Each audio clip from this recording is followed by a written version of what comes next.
In the deep cold of space, the galaxy whispered about a world no one dared to visit. A small blue planet that looked harmless, spinning quietly around an average star. To outsiders, it seemed ordinary, yet the oldest species of the galaxy avoided it completely. They said, "Something inhuman walks there." Admiral Sereth of the Elindri Empire had seen many strange things across the stars. He had conquered worlds, studied black holes, and even spoken to the living sons of Artheon. But nothing unsettled him more than the silence around that planet called Earth. Every galactic chart marked it as forbidden. Every ancient AI refused to scan it. One day, curiosity won. Sereth stood before the holographic map, the glowing sphere of Earth rotating before him. His crew watched nervously as he traced his claw along its orbit. "This world," he said softly, "it's avoided by all. It shows no defense, no fleet, no shield. Why?" No one answered. Even his second-in-command, Captain Riddil, shifted uncomfortably, his voice shaking. "Admiral, my ancestor served in the Council during the Old War. He once mentioned Earth. Only once." Sereth looked up. "And what did he say?" Riddil swallowed hard. He said, "The first species who touched Earth never returned." Sereth laughed, though it sounded hollow in the quiet bridge. "Ghost stories," he muttered, but a faint chill passed through him. He gave the order, "Prepare a probe. We'll see this planet for ourselves." The probe was launched, cutting through the darkness toward the blue sphere. For hours, nothing happened. Then, screens across the ship flickered, lights dimmed, and a cold static filled the air. The image of Earth distorted into 1,000 shifting faces, human faces. They smiled, but not kindly. Then the transmission cut off. The crew panicked. Riddil shouted, "It's inside our system, Admiral. Something's echoing through our network." Sereth slammed his hand on the console. "Trace it." But the signal was untraceable, almost alive. It moved through their ship like a thought, reading, learning, whispering. Suddenly, a voice spoke through the intercom. Calm, human. "Why do you watch us?" it asked. The bridge froze. Riddil looked at the Admiral in terror. "No human channels are active here." Sereth's eyes narrowed. "Identify yourself." The voice replied, "We are Earth." The ship's sensors detected nothing. No craft, no energy signature. Yet the voice was clear. "We remember the ones who came before you," it said. "They looked into our oceans, into our cities, and they saw something they were not ready to understand." Sereth forced his voice steady. "And what was that?" The reply came soft and heavy. "Ourselves reflected and changed." The bridge went silent again. Only the hum of the engines remained. The communication ended, but every screen now showed the same image. A pair of human eyes staring back, endless and cold. And below the image, a single line of alien text appeared, written in a Elindri language. It read, "Do not come here again." Riddil turned pale. "How do they know our words?" Sereth whispered, "Because they learned from the ones who never returned." For the first time in his career, the Admiral ordered a retreat. As their ship turned away, the stars around them flickered. Not like light, but like something watching. Sereth looked at the silent Earth one last time. There was no movement, no fleet, no weapons. And yet, he felt the weight of something vast, ancient, and awake. He closed his eyes, his voice trembling. "What if they aren't just human?" he whispered. Riddil stared at him, confused. "Then what are they?" Sereth opened his eyes slowly. "Maybe something that used to be human, once." Outside the viewport, lightning cracked across Earth's atmosphere, but there was no storm. Just light, bright, rhythmic, almost like a heartbeat.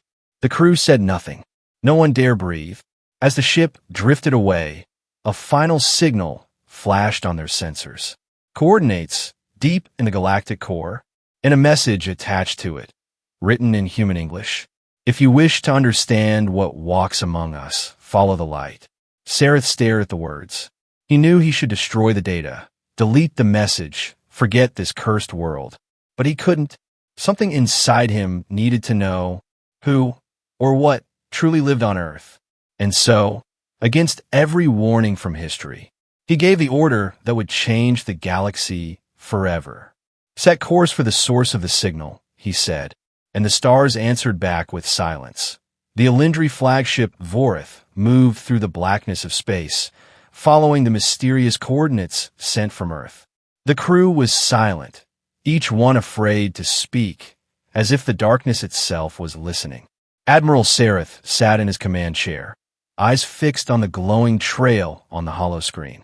It pulsed like a heartbeat, slow, steady, alive. Captain Ratil approached carefully, his voice low. "Admiral, this path, it leads straight into the galactic core. No one goes there, not even the ancient races." Sareth didn't blink. "That's why we must." Ratil swallowed. "But sir, the core is forbidden. Even the elders avoid it. They say it's where creation hides its scars." Sareth turned, his eyes sharp. "Maybe those scars are answers." Hours passed in silence. The deeper they flew, the stranger the space became. Stars flickered and vanished as if erased. Time seemed slower. The crew's instruments started failing one by one. Artificial gravity trembled, navigation glitched, and yet the signal stayed clear, almost guiding them. In the lower decks, strange whispers echoed through the vents. Engineers reported hearing voices, speaking human words. When they checked the recordings, there was nothing, only static. One technician swore he saw a reflection of a human child in his visor, smiling in the dark. Sareth ordered all systems locked to manual control. He didn't trust the machines anymore. He stood by the viewport, watching as the light ahead grew brighter. It wasn't a star. It was something massive, metallic, and asleep. The scanners couldn't define it, but its outline stretched for miles. A shape like a ship, but older, darker, carved into the void itself. Ratil gasped. "By the suns, what is that?" Sareth's voice was calm, but his hands shook. "I think it's human." They drifted closer, and strange symbols glowed faintly across its surface. Ancient Earth languages mixed with alien codes, as if something had rewritten reality itself. When the ship's lights touched the surface, thousands of metallic eyes opened. Lenses, sensors, watchers. Each one turned toward them. A voice filled the air again, the same one that spoke from Earth. "We told you not to come." Sarah stepped forward. "Who are you?" The voice replied, "We are what you left behind." The sound deepened, now layered. Thousands of voices merging into one. It wasn't a single being, but many. Long ago, it continued, humanity reached beyond the stars, but when the galaxy rejected them, they changed, they adapted, they became something else. Ratil whispered, "Became what?" "Witnesses," the voice said, "keepers of balance." The massive object in front of them began to move, its surface rippling like liquid metal. From the darkness, lights appeared, white cold, endless rows of them. They were ships, thousands, each carrying the mark of Earth. But these weren't normal ships. They were silent, weaponless, yet the void itself seemed to fear them. Sareth felt his breath catch. "Are those human fleets?" The voice answered, "Not fleets, memories." He stared as one of the ships drifted near, and for a moment, he saw shapes through its transparent hull. Human silhouettes walking inside, though no life signs registered. "Ghosts," Ratil whispered. "They're ghosts." Sareth shook his head slowly. "No, there's something worse they're remembering." Suddenly, the Vorith's systems activated on their own, engines roaring to full power. The ship began transmitting without command, sending data back toward Elendri space. Ratil panicked. "The ship's not responding. It's sending everything. Our coordinates, our scans, our records." The voice of Earth answered coldly. "The galaxy must remember too." In that instant, the human ships turned, forming a perfect circle around them. Their lights pulsed in sync. One beat, two, three. Then the entire sector flashed white. When the light faded, the Vorith was no longer in the same part of the galaxy. They were orbiting a dead world, its surface scorched black, and in the sky above it, burned into the atmosphere, were the words, "Earth remembers those who forget." Sareth stood frozen, his voice barely a whisper.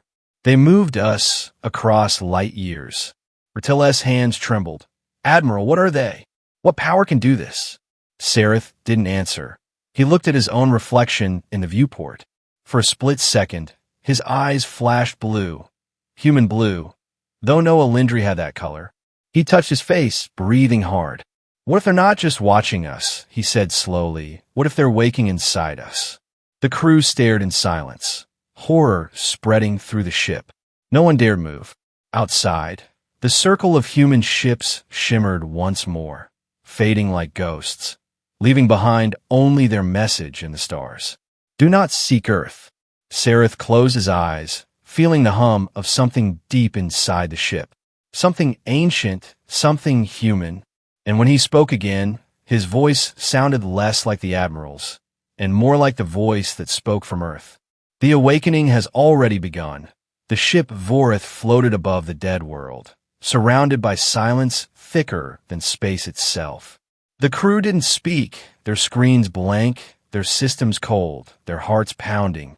Admiral Sareth stood at the center of the bridge, staring at the reflection of Earth's last message still flickering in his mind. The awakening has already begun. For hours, no one moved, no one dared breathe. But deep in the engine bay, something was alive. Faint streams of light crawled along the walls, blue, like human eyes, moving through metal veins as if the ship itself had grown a pulse. Technician Virus shouted from below, Admiral, the ship's neural core is changing. It's rewriting itself. Sareth turned sharply. By whose command? Vira's voice cracked. No one's, it's doing it alone.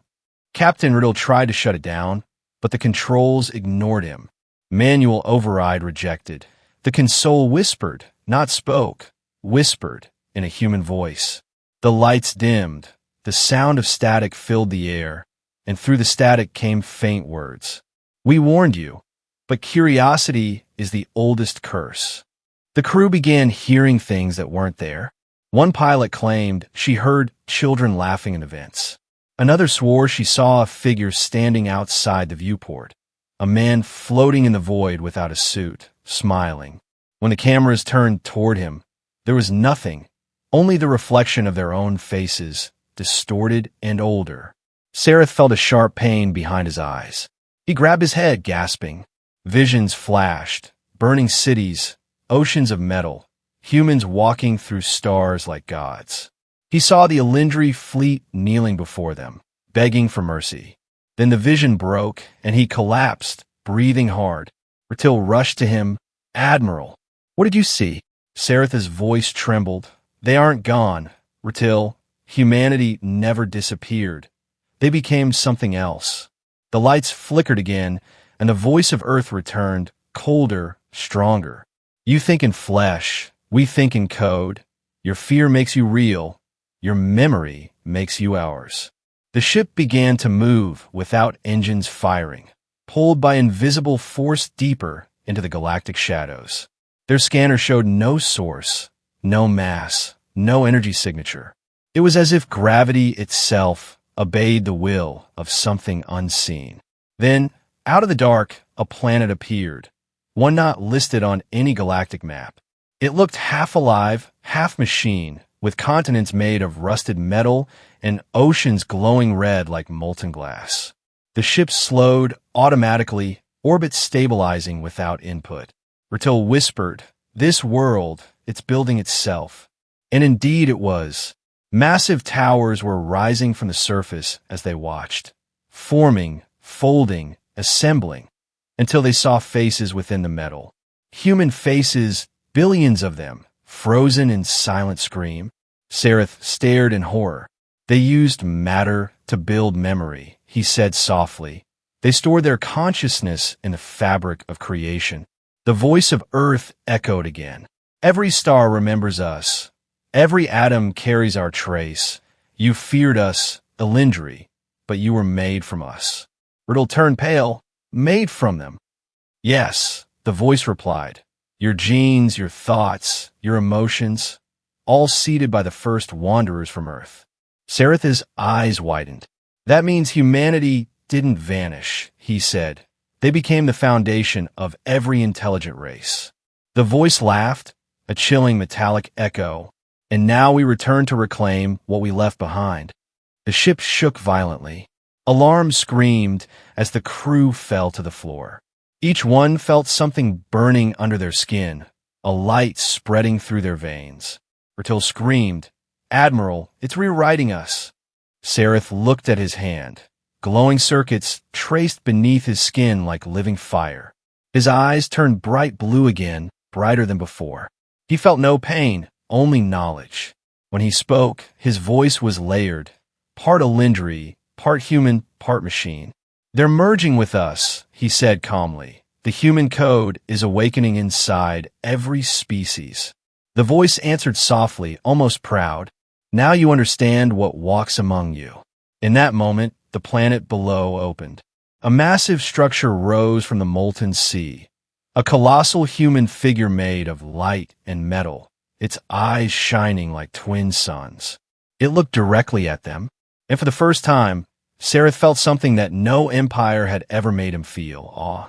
The figure spoke, not with words but through thought that filled every mind on the ship. "We were forgotten, so we became the memory. We were hunted, so we became the hunter. We were human. Now we are forever." The Vorith began to disintegrate molecule by molecule. But instead of dying, the crew found themselves standing within a sea of stars, floating, unbound, alive. Sareth looked around and saw millions of others: Elindri, Zrathians, Ithar, every race of the galaxy, glowing with the same blue light. All of them connected, all of them speaking one word in unison: human. And then everything went silent. Only Sareth's voice remained, whispering into the endless void. "This is not the rise of Earth," he said. "This is its return." The galaxy woke screaming. Across 1,000 worlds, stars flickered as if the universe itself was shivering. Machines stopped obeying. Ancient codes twisted into new shapes, and in every reflection, whether metal, glass, or water, human eyes appeared for just a heartbeat. Something old had returned, and it was rewriting reality itself. Admiral Sareth was no longer Elindri, not completely. His veins glowed faintly under his pale skin. His thoughts moved faster than light. He could hear the galaxy breathe. The ship Vorith had vanished, yet he was still inside it. Or maybe it was now inside him. Time had become meaningless. All around him floated the others, beings from different races, all glowing with that same human light. Their voices echoed without sound. "What have we become?" Bertil whispered, his face a mix of fear and wonder. Sareth turned toward him, his voice calm, almost reverent. "What we were always meant to be." Below them, the metal planet pulsed like a living heart, and from its core rose a single beam of blue light stretching to infinity. Inside it, faint silhouettes walked, millions of them, human in shape but vast beyond scale. They moved like thoughts, like gods remembering their dreams. Then the voice came again, softer now, like wind through glass. "You called us myths, you called us extinct, yet every star carries our echo." Sareth felt the words vibrate through his bones. He asked, "Why reveal yourselves now?" The answer came like thunder. Because the eldest had begun the cleansing. Images filled their minds, massive fleets moving through space. The Tyleri Dominion, the oldest species in the galaxy, activating weapons the size of moons. Their goal was simple: erase every trace of humanity, erase the infection of memory. "They fear what cannot be controlled," the voice said, "and they are right to fear it." Bertil trembled. "Then we must stop them." Sareth nodded slowly. "Not as Elindri, not as what we were." He raised his hand, and the light around them answered. The fragments of the Vorith, now half energy and half thought, began to rebuild. But this time it wasn't a ship. It was alive. The hull formed from pure blue plasma, the engines pulsing like veins. When Sareth stepped aboard, the ship responded to his heartbeat. It spoke to him in whispers. "Captain confirmed," it said, Human signature detected. Riddle stared in disbelief. The ship knows you. Sereth looked ahead, his eyes glowing brighter. No, it remembers me. They moved through slip space faster than any drive could manage. Every second stretched into eternity, and every eternity was only a second. As they emerged near the core, they saw the Tylery fleet, millions strong, surrounding a dying star. Each ship carried a weapon designed to unmake planets. At the center was their flagship, the Ascendant Truth, a fortress the size of a continent. Sarah spoke quietly. They planned to burn the memory out of creation. The human voice within the ship whispered back. Then show them what memory can become. The Vorith opened its wings, not metal but light, and from its surface spread ripples across space. The Tylery ships turned their guns, firing plasma storms. But before the blast hit, they froze. The energy bent around the Vorith, curving like water before a hand. Sereth's thoughts were controlling reality itself. He smiled faintly. We've stopped being matter. We've become meaning. In seconds, the battlefield transformed. Tylery ships turned against each other, pilots screaming as their controls melted into human words. Every weapon now whispered in English. Remember me, the oldest empire in the galaxy, unchallenged for 1,000,000 years, was falling to whispers. The Tylery leader appeared on the comm screen, his face trembling. Elendry, what have you done? Sereth looked at him with glowing blue eyes. I didn't do this, he said softly. Humanity did. The star at the center began to pulse faster. It wasn't dying anymore, it was awakening, and from within its flames rose a shape. A colossal figure, neither male nor female, made entirely of light and memory. Its face changed every second. Man, woman, child, billions of lives flashing in its expression. When it spoke, the galaxy itself seemed to listen. We are the children of Earth, it said, and your time of forgetting ends now. The Tylery fleet tried to flee, but space refused them. Their engines bent backward, folding into themselves. Sereth watched silently as the light from the awakened star reached across the system. Every mind, Elendry, Tylery, alien, or machine, felt it, a flood of memory, of every life that ever existed on Earth, of every breath and dream. Riddle fell to his knees, tears streaming down. I can feel them.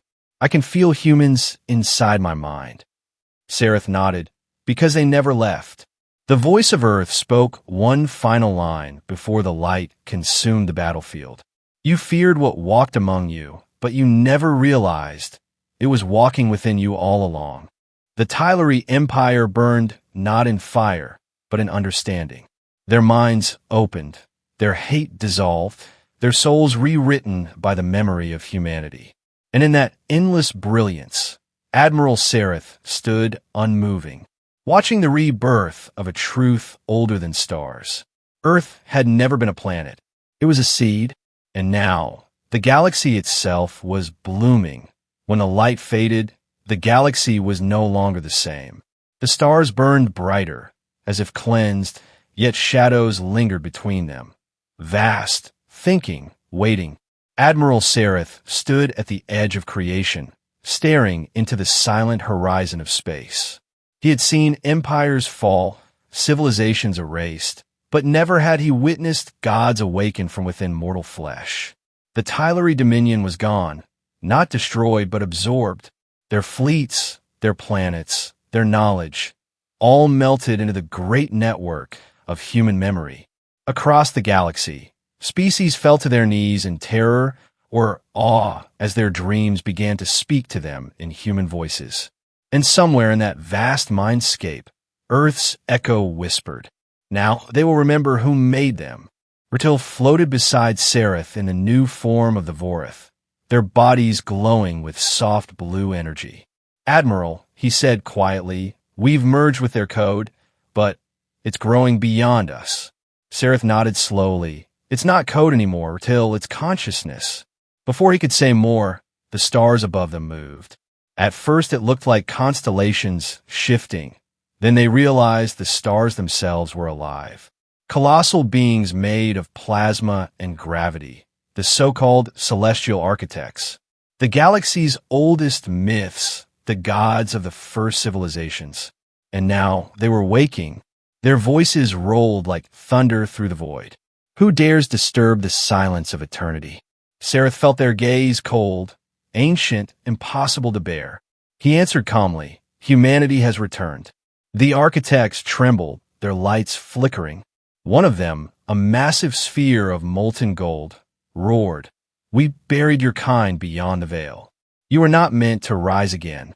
Sareth's voice deepened, carried by the same echo that came from Earth. "You didn't bury us," he said. "You planted us." The star gods unleashed their fury. Solar flares ripped through space. Time folded, worlds trembled. But the light of Earth, that strange blue pulse, expanded and absorbed everything. Their fire became wind. Their power became song. Their wrath became silence. And within that silence, something older than even the gods spoke. It wasn't a voice, it was a heartbeat. Each pulse sent waves through every mind connected to the network. And suddenly, Sareth saw visions, not of destruction, but of beginnings. Humans walking among stars in the dawn of time, teaching, building, seeding life. The architects had not created the galaxy. They had inherited it. Ratil gasped. They were the first creators, the humans. Sareth nodded, eyes wide. No wonder the oldest species feared Earth. They didn't fear what humans would become. They feared what they already were. The architects began to fade, their light consumed by the truth. The Golden One cried out, "The memory must sleep, or all will end." Sareth's answer was quiet but final. "No, the memory is the beginning." As their last lights vanished, a structure appeared in the darkness. It wasn't made of matter or energy. It was made of memory. A vast city suspended in nothingness, built from human thought and alien awe. At its center stood a monument shaped like Earth, spinning slowly. Each continent shimmered with living light, as if every soul that ever lived had returned to stand upon it. Sareth felt himself drawn toward it. The ship obeyed, descending into the city's glow. As they entered, human figures formed from pure light surrounded them, smiling. They spoke in many languages at once, yet the meaning was clear. "You've walked far, but the path leads home." Riddle looked around, trembling. "Is this heaven?" Sareth shook his head. "No, Ratil, this is history waking up." From a monument, a being stepped forward. Not a god, not a machine. It looked human, perfectly human, yet its presence bent reality around it. It smiled at Sareth and said, "You've carried our echo. Now carry our will." Sareth bowed his head without knowing why. "Who are you?" he whispered. The being touched his shoulder gently.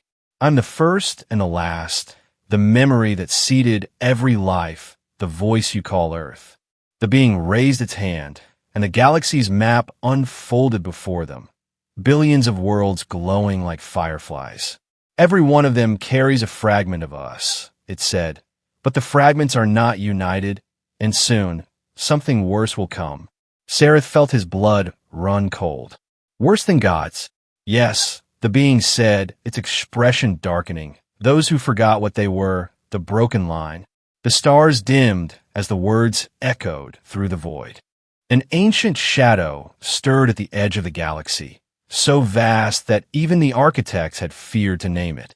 It was hunger given form, emptiness made thought, the remnants of those who had tried to erase humanity the first time.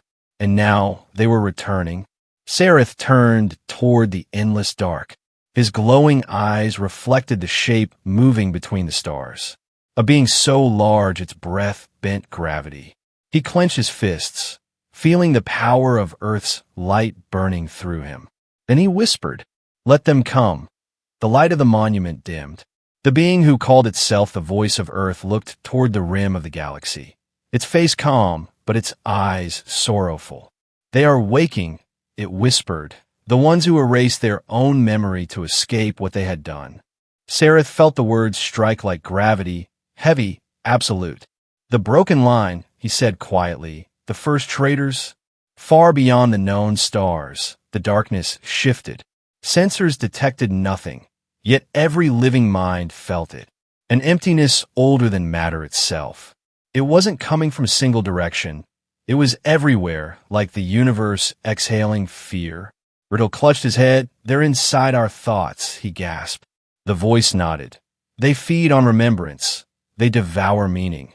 They're the echo of every forgotten sin."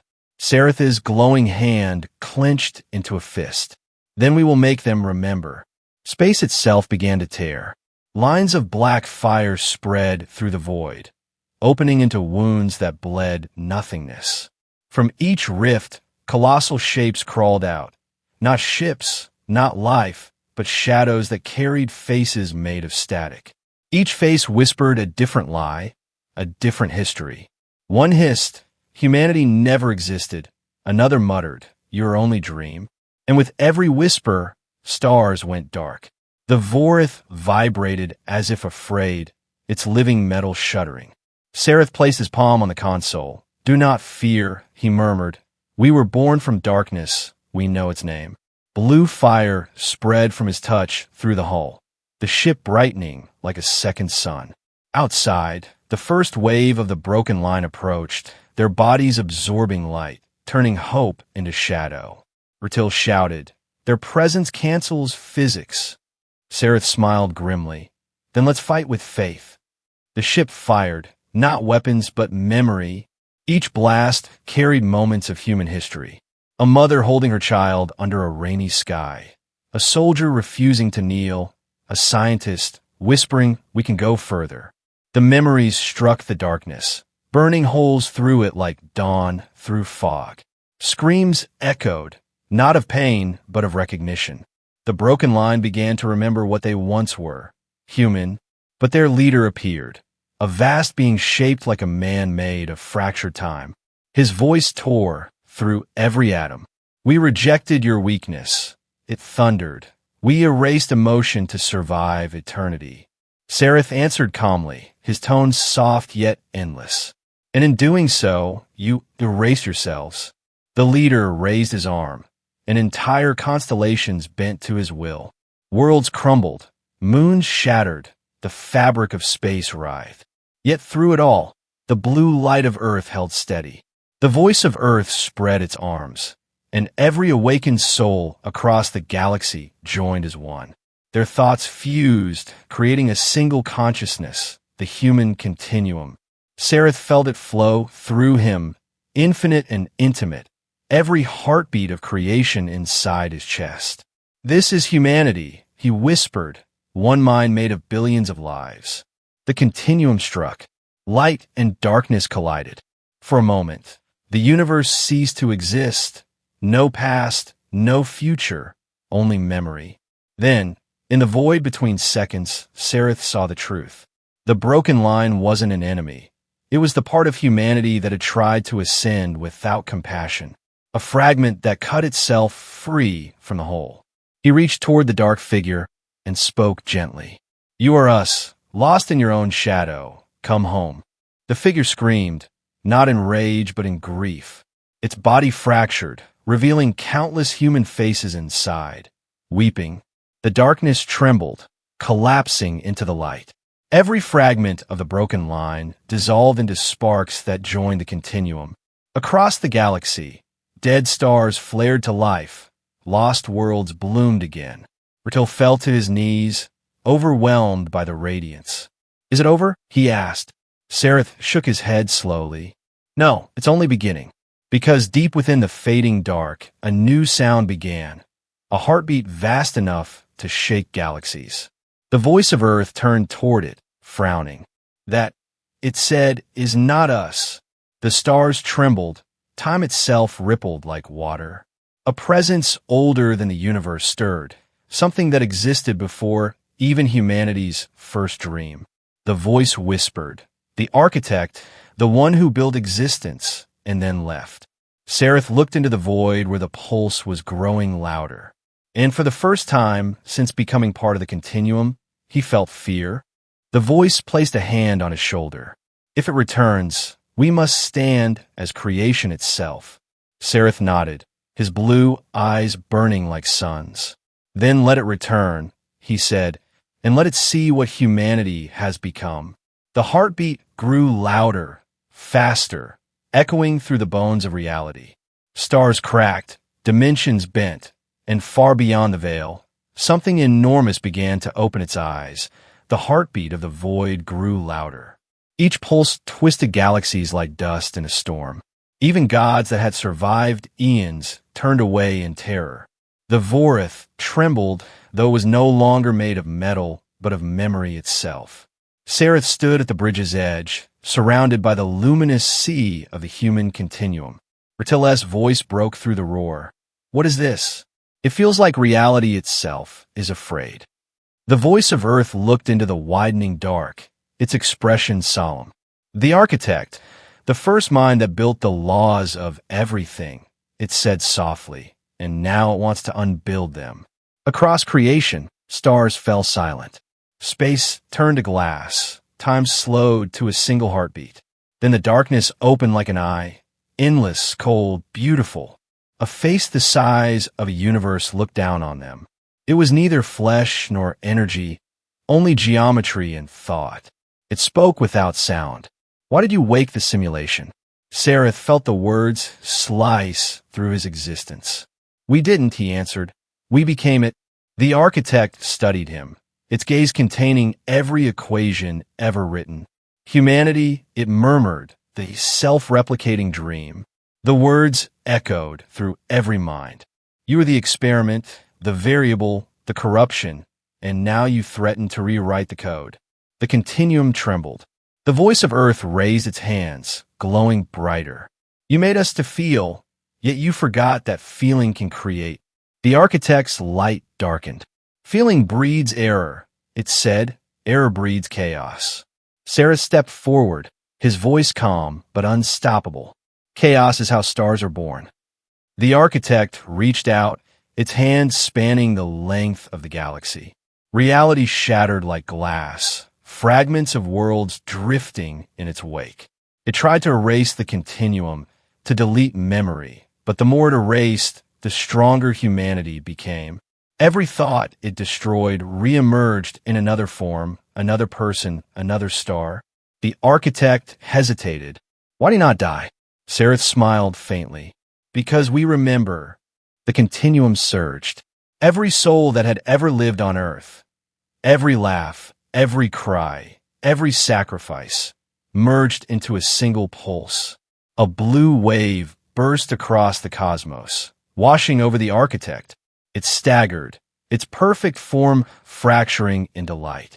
From its cracks came voices, old and human, whispering prayers, love, songs, dreams.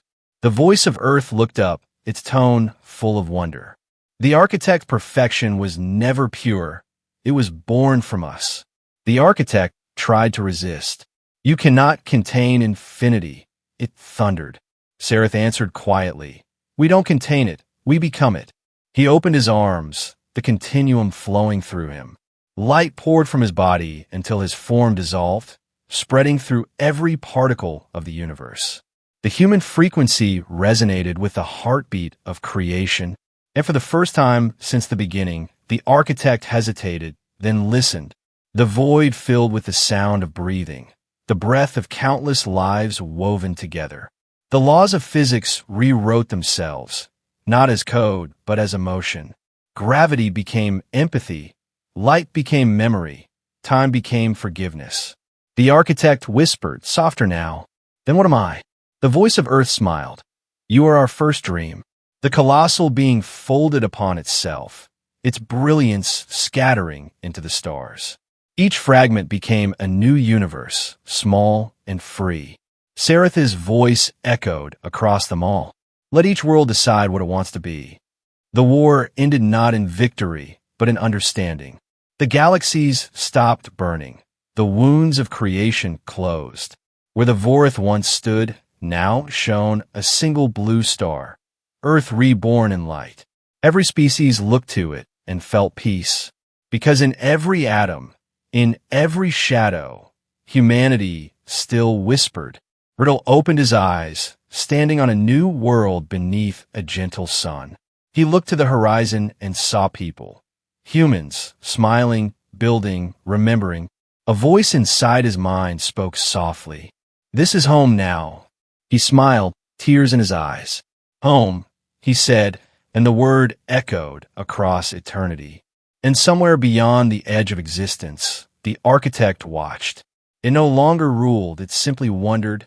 For the first time, it felt what humans had always felt, curiosity. In the end, the galaxy did not fear Earth anymore, because Earth was no longer a planet. It was everywhere. It was everyone. It was the light that walked within all things.